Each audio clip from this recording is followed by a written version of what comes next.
Hey, Margaret asked me to go up to the rainforest and grab her a box of crickets. Not quite sure what she's going to do with them. What's up with the crickets, Margaret? Well, today, Jim, we're going to make an enrichment treat for the toucans. We want the zoo animals to engage in natural behaviors, Right. the same things they would do in the wild. One of the things that the toucans do with that great big beak of theirs is to hollow out rotten, spongy log in order to get at the bugs that are eating the wood inside. If you would be so kind as to grab a few crickets and drop them in here. We have to do it right next to the toucan cage, because otherwise the crickets get away before we're ready. Not as easy as it seems. Nope. And we're just kind of hiding them in there. So in the wild, toucans would cruise around the rainforest looking for rotten logs with soft, spongy spots where they can dig for bugs. But since we don't have that kind of logs in the exhibit, you make them for them. We're putting a little fruit in too. They're omnivores. They eat a lot of fruit.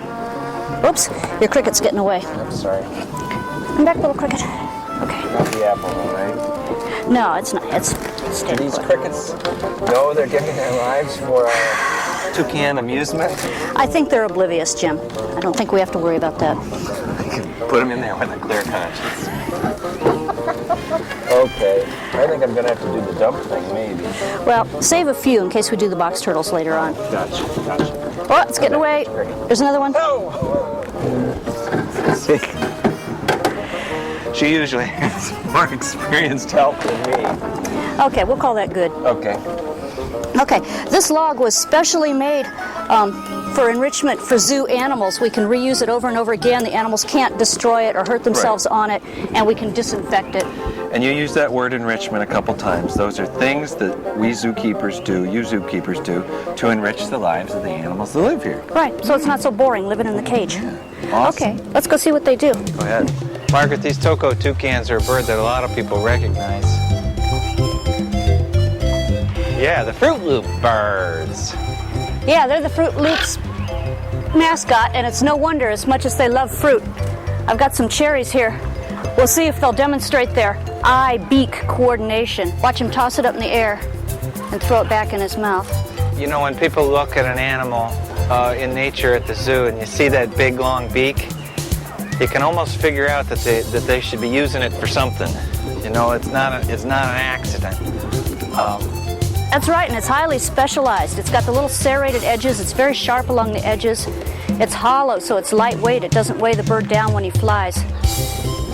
He says, They've seen this before, so they kind of should know what it is, right? Yeah. They haven't seen Darren crouching in their cage with a camera before, though. I know it. Let's just be patient and see what they do. Or they're not going right for the log, which is supposed to be enriching, right, Margaret? But, man, I was just thinking, Darren, our photographer, being in the cage, that's enriching for them, right? Something new, something different to look at. That's right. They know the log's not going anywhere, but, pardon me? Animals in the wild have to cope with new and different things happening every day. Oh, one of them's got your cherry there now. Where'd you get that? The food pan. They were fed not too long ago. Gotcha. Uh-oh, dropped it. The other thing I was thinking, Margaret, is you don't put these sort of things in the animals' cages thinking that they'll work on them for 30 seconds and then be done. This is supposed to provide an hour or two of activity, Oh, right? at least, yeah. We want them to keep busy for a long time. This guy's pulling some chips out there on this side.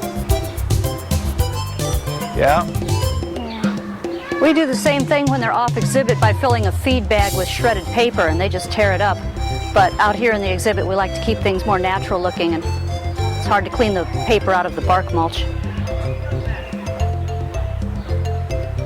He's pulling those wood chips out of there one by one, Margaret, like they're fine china. Just very careful and dainty. Yeah, that huge big beak, they can operate like tweezers. They have really fine control of the tip. Hey, Margaret, maybe while we're waiting for the toucans to get going on the log, we can check out the macaws next door. That's a great idea. I think they'll settle down once we leave their cage. All right, let's try that. Margaret.